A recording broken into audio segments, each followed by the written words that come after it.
affaire kii bi Afrique du Sud bi li fa xew violence bi. laa bëggoon nga wax ci tuuti parce que li fa xew. waaw xam nga Afrique du Sud li tax li fa xew métti ñëpp tous les démocrates du monde mooy voilà un pays nekkoon un point noir en matière de démocratie et de respect des droits de l'homme au Sénégal pendant des décennies. Je veux parler de la période sombre de l'apartheid. Ba noppi na mu am benn icône bu incarné woon le combat anti-apartheid mu di Nelson Mandela 27 ans yi mu def kaso yëpp mu ngi mel ni ku nekkoon ci biti parce que jotoon na tàggat les patriotes sud-africains ba le combat s'est poursuivi bien que le régime d'apartheid teg na ko loxo ba nëbb ko jant bi. Pendant ces 30 années tout le peuple africain à toutes les occasions ñu ngi doon mobiliser wu pour jàllale message bi au niveau des démocraties occidentales ndax ñu jàppale ñu ci ba ñun fii ci Sénégal suñu artistes yi sax ku ci nekk am nga loo fent ci way Youssou Ndour génn na fi Soweto Omar Pène tam am na lu mu way ci Mandela Baaba Maal am na lu mu way alors même suñu artistes yi sax ci seeni message au plan international ñu ngi doon continuer ñoom itam di véhiculer ce message de dénonciation de l'apartheid. Si gàttal daal peuple africain yépp ci jàpp homme politique leader d'opinion artiste du showbiz ba yàlla dimbali ñu Mandela génn kaso yàlla dimbali ñu ba Mandela a été le premier homme noir à diriger l'Afrique du Sud post-apartheid yàlla def itam il ne s'est pas accroché au pouvoir toog na ay at yu néew bi mu demee ba doole ji néew élection jëlewu ko fa dara jëlewu ko fa waaye moom moo décidé ne damay bàyyi céder la place aux plus jeunes alors léegi mu daal di génn àdduna jékki bi rek dëkk bi jékki-jékki rek daal di basculer dans la folie laa ko mën a tuddee parce que bu fekkoon dañu ne woon ñoom dañuy xeex ak européens yi sax ñu ne c'est une forme de poursuite du combat anti-apartheid waaye ils se sont attaqués aux Africains qui les avaient défendus pendant 30 ans rey nañu ay Ghanéens rey ay Zambiens rey ay Nigériens rey yu ñaaw am na ñuy sotti essence nga di ko gis ci réseaux sociaux yi ñu ne tàkk jëppët ñépp la ñu décevoir alors bu ko defee les tenants de l'apartheid et du racisme de l'extrême droite occidentale ils sont tous en train de rire sous cap dañ ne ñii njëkkati ay sauvage lañu mérité wuñu la levée de l'apartheid dañ fa doon bàyyi apartheid ba tey am na ñuy wax loolu léegi voilà ba tax na léegi ñun suñu proposition donc xanaa dañ koy waxaat rek waaye waxoon nañ ko semaine bële mooy que état yi nga xam ne dañu am des structures panafricaines sous-régionales je prends le cas ñun Sénégal fii ñu nekk bokk nañu Union africaine bokk nañu CEDEAO ak yooyu ñoom ñu fexe ba jokkoo avec les structures similaires au niveau de cette zone de l'Afrique australe gisee ci seen biir voter rapidement des états généraux pour bañ liy dégénérer parce que bu dégénérer xam nga lu muy jur kenn ñaanu ko yàlla fayuntoo parce que ñun ñëpp seetaan nañ ci télévision yi opérateurs économiques sud-africains yi établis en Zambie ils ont été attaqués la chaîne de téléphonie mobile MTN Afrique du Sud moom waaye seen base bi nekk Zambie attaqué nañ ko attaqué tamit seen i bureau yi nekk Nigéria ba xaw ma banati la ci dëkk yi dañu mujjee fermer rapatrier seen personnel mu nekk des pertes économiques considérables des pertes d'emploi considérables fayuntoo boobu nag ñaanuñu ko yàlla mën na déraper ba nekk fayuntoo entre ressortissants des différents pays xam nga daloon nañu te yàlla nañ ci yàlla musal en 89 entre Sénégal ak Mauritanie nii la déparé woon rek ay sàmmkat yu demoon ci No Man's Land bi ay garde-côte mauritanien fitnaal leen dënn yi jóg bal tàkk jaas yi jóg yaayu des morts waaye après ñaari dëkk yi ces deux pays se sont embrasés il y a des dizaines de Sénégalais qui ont été massacrés en Mauritanie et il y a des dizaines de ressortissants mauritaniens qui ont été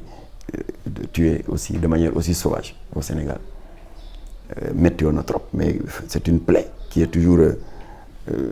vivace dans les esprits alors ndax dafa amoon yu ko jiitu ñaari gouvernement yi sàggane ko ba mu egg foofu waaw kon fii itam fayuntoo bi dëgg la commencé na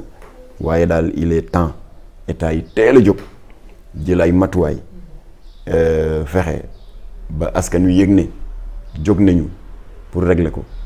daal di ko saafaraal ndax jàmm dellu ci Afrique du Sud waaye nag ñu xool les causes profondes yi mooy Afrique du Sud c'est un pays prospère du moog Nigéria ñoo nekk les deux grandes locomotives de l'économie africaine Afrique du Sud Johannesburg Pretoria mais da ngay defe ne yaa ngi États-Unis da ngay defe ne yaa ngi France yaa ngi New York yaa ngi Amsterdam yaa ngi Bruxelles moderne mais bu fekkee l'élite dirigeante est corrompue peuple bi du ñu gis njariñu prospérité boobu alors loolu bokk na ci li tax les Africains les Sud-Africains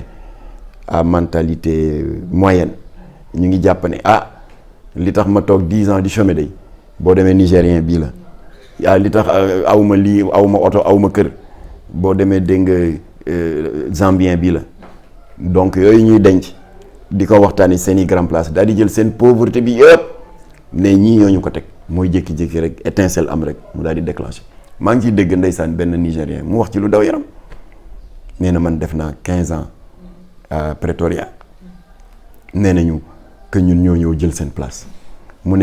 daal di wax caméraman bi ne ko filmel fii lan moo fi niru lu administration sud-africaine moom man bokkuma ci administration bi nekkuma fonction publique dama jóg fekk restaurant la yor mu ne dama jóg jënd ay sama lakkukaay yàpp di lakk yàpp di jaay di ci am dépense di suturaal sama jabar ak samay doom restaurant bi yëf yi di dem doole ji di yokk ba léegi mu am restaurant di mujj defar ay self service di ko jaay ci entreprise yi ana fu ma jëlee seen place ñoom bu doon sax dama nekk directeur de société wala nangam waaye profession libérale laa ne lu leen tere ñoom ñooñu ñu def ni man te foofu il a raison parce que y a des jeunes sud-africains paresseux bëgg nañu rek tout de suite rek am nga sa diplôme dama war a nekk ci société directeur chef de service waaw ñii nag ñoom gëmuñu yooyu li ñu gëm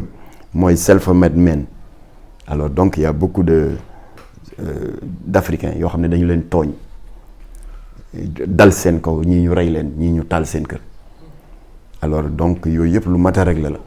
te li ko mën a régler comme ni ma ko waxee na dirigeants yi jóg waxtaan alors kon nag ñun ñu ngi encourager le président Macky Sall bi nga xam ne yàlla may na ko baat CEDEAO yàlla may na ko baat Union africaine mu encourager ses pairs chefs d'État na mu ko defee woon parce que ba ñu defee fii marche le 17 septembre 2017 contre le massacre de la minorité musulmane bu Birmanie ñu ànd ak rappeurs yi ànd ak ñoomin Fou Malade ak Jamra ñu def marche soññ président Macky Sall mu utiliser kàddoom ci prochaine assemblée générale bu Nations Unies en tant que président sortant de l'OCI pour jàmbat mettit gi minorité musulmane Rohingyas yi nekkee en Birmanie alors ba marche ba jeexee ñu ngi koy gërëm ndax def na ko te wax jooju mu wax am na lu mu jur ndax ba mu daaneele kàddoom dans les 2 jours rek ONU daal di mobiliser Croix-Rouge mobiliser Croissant-Rouge ñu daal di dem ci zone tampon entre dégg nga Birmanie avec le pays voisin jàppatuma nu mu tudd Afghanistan mooy tax ma di ko fàtte dal di fa organiser benn camping bu mag a mag humanitaire femmes yi ëmboon te wasin ci diggante bi ñu jël leen en charge personnes du 3e âge yi dem ba néew doole ndax daw des kilomètres pour fuir la mort ñu jël leen en charge maara des taali ba ba sant yàlla daal les moines racistes et islamophobes yi leen doon poursuivre ñu daal di limiter dégâts yi parce que ñoom bu ñu bëggee dugg ci dëkk voisin bi ñu refoulé leen te bu ñu delloo Birmanie ñu massacré leen kon nag kàddu googu président yëkkati woon foofu ca Nations Unies appuyé bien sûr par d'autres chefs d'État moo juróon cette situation là ba mujj gi les dégâts ont été considérablement limités ndax pays voisins yi newoon nag dëkk boobu Birmanie am na ñu absorbé ci ay réfugiés yenn réfugiés yi Croix-Rouge jël leen en charge tasaare leen ci yeneen dëkk alors kon kàddu buñ ko xeeb ñu ngi ñaan Macky Sall na yëkkatiwaat kàddoom ndax kilifa la ci OUA kilifa la ci Union africaine kilifa la ci OCI pour que lii xew Afrique du Sud bu ko kenn seetaan ndax bu lawee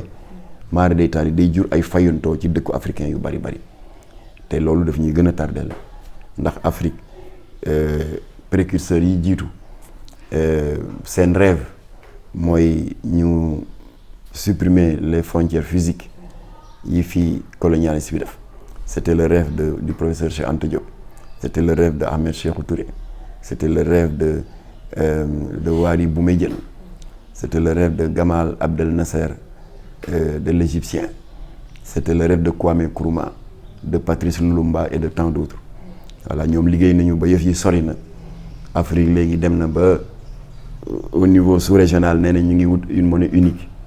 Afrique dem na ba am na des organisations sous-régionales yu demee ni Union africaine yu demee ni CEDEAO